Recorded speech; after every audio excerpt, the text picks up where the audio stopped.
Hi friends, welcome back to my YouTube channel. ಎಲ್ಲರೂ ಹೇಗಿದ್ದೀರಾ? ಚೆನ್ನಾಗಿದ್ದೀರಾ ಅಂತ ಹೇಳಿ ಭಾವಿಸ್ತಾ ಇದ್ದೀನಿ. ಯಾರಾದರೂ ಹೊಸ್ದಾಗಿ ನನ್ನ ಚಾನಲ್ನ ನೋಡ್ತಾ ಇದ್ದರೆ ಪ್ಲೀಸ್ ಸಬ್ಸ್ಕ್ರೈಬ್ ಮಾಡಿಕೊಂಡು ವಿಡಿಯೋ ನೋಡಿ. ಹಾಗೆ ಈ ವಿಡಿಯೋ ಇಷ್ಟ ಆದರೆ ಲೈಕ್ ಮಾಡಿ ಮತ್ತು ಬೆಲ್ ಐಕಾನ್ನ ಕ್ಲಿಕ್ ಮಾಡಿ.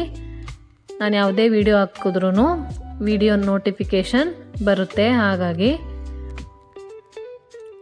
ಇವತ್ತಿನ ವಿಡಿಯೋ ವರಮಹಾಲಕ್ಷ್ಮಿ ಹಬ್ಬದ ವಿಡಿಯೋ ಆಗಿರುತ್ತೆ.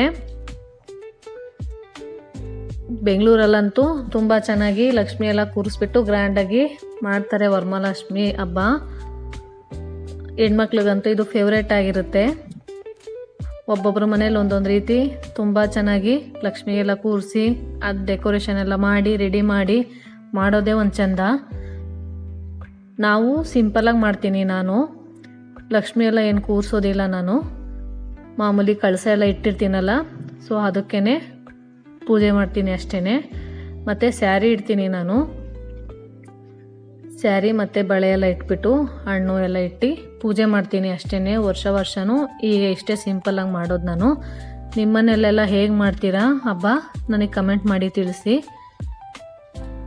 ನಾನು ಮಾರ್ನಿಂಗೇ ಬೇಗ ಎಲ್ಲ ಎದ್ಬಿಟ್ಟು ಎಲ್ಲ ಮನೆಯೆಲ್ಲ ಕ್ಲೀನ್ ಮಾಡಿಕೊಂಡು ದೇವ್ರ ಮನೆಯೆಲ್ಲ ಕ್ಲೀನ್ ಮಾಡಿ ದೇವ್ರ ಫೋಟೋಗೆಲ್ಲ ಹೂವು ಹಾಕ್ಬಿಟ್ಟು ಪೂಜೆ ಮಾಡೋಣ ಅಂತೆಲ್ಲ ರೆಡಿ ಮಾಡಿ ಆಮೇಲೆ ಪೂಜೆ ಮಾಡಿದೆ. ಅಮ್ಮನೂ ಇದ್ರು ಮನೇಲೇ, ಹಾಗಾಗಿ ಸ್ವಲ್ಪ ಹೆಲ್ಪ್ ಆಯಿತು. ಅಮ್ಮನೂ ಎಲ್ಲ ಹೆಲ್ಪ್ ಮಾಡಿಕೊಟ್ರು. ಪ್ರಸಾದ ಎಲ್ಲ ಮಾಡಿ ನೈವೇದ್ಯಕ್ಕೆ ದೇವ್ರ ಮುಂದಿಟ್ಟು ಪೂಜೆ ಮಾಡ್ತಾಯಿದ್ದೀನಿ. ಪೂಜೆ ಎಲ್ಲ ಬೇಗನೆ ಆಯಿತು.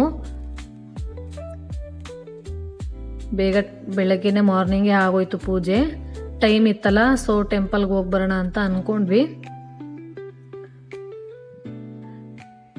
ಚೆನ್ನಾಗಿರುತ್ತೆ ಹಬ್ಬದ ದಿನ ದೇವಸ್ಥಾನಕ್ಕೆ ಹೋದರೆ ಒಳ್ಳೆಯದು ಅಂತ ಹೇಳ್ಬಿಟ್ಟು ಇಲ್ಲೇ ನಮ್ಮ ಮನೆ ಹತ್ರನೇ ಲಕ್ಷ್ಮಿ ಟೆಂಪಲ್ ಇದೆ. ಹಾಗಾಗಿ ಅಲ್ಲಿಗೆ ಹೋಗೋಣ ಅಂತ ಹೇಳ್ಬಿಟ್ಟು ಹೋದ್ವಿ. ನೋಡಿ, ಇದು ನಮ್ಮನೆ ಹಬ್ಬದ ವಿಡಿಯೋ ಸಿಂಪಲಾಗಿ ಮಾಡಿದ್ದೀನಿ. ಪ್ರಸಾದ ಎಲ್ಲ ಇಟ್ಟು ಮಾಡಿದ್ದೀನಿ ಇಷ್ಟೇ. ದೇವಸ್ಥಾನಕ್ಕೆ ಹೋದ್ವಿ. ಅಲ್ಲೂ ಒಳ್ಳೆ ದರ್ಶನ ಆಯಿತು. ದರ್ಶನ ಮಾಡಿಕೊಂಡು ಅಲ್ಲೇ ಪ್ರಸಾದ ಕೊಟ್ಟರು. ಪ್ರಸಾದ ಎಲ್ಲ ತಿನ್ಕೊಂಡು ಮನೆಗೆ ರಿಟರ್ನ್ ಬಂದ್ವಿ. ಮತ್ತು ಅಕ್ಕಪಕ್ಕದವ್ರನ್ನೆಲ್ಲ ಕರೆದು ಅರಿಶಿನ ಕುಂಕುಮ ಎಲ್ಲ ಕೊಟ್ಟೆ. ಇಷ್ಟೇ ಸಿಂಪಲ್ಲು ನಮ್ಮನೆ ವರಮಹಾಲಕ್ಷ್ಮಿ ಹಬ್ಬದ ವಿಡಿಯೋ. ಈ ವಿಡಿಯೋ ಇಷ್ಟ ಆದರೆ ಪ್ಲೀಸ್ ಲೈಕ್ ಮಾಡಿ, ಶೇರ್ ಮಾಡಿ, ಹಾಗೆ ಕಮೆಂಟ್ ಮಾಡಿ. ಫ್ರೆಂಡ್ಸ್ ಫ್ಯಾಮಿಲಿಗೆ ಈ ವಿಡಿಯೋನ ಶೇರ್ ಮಾಡಿ.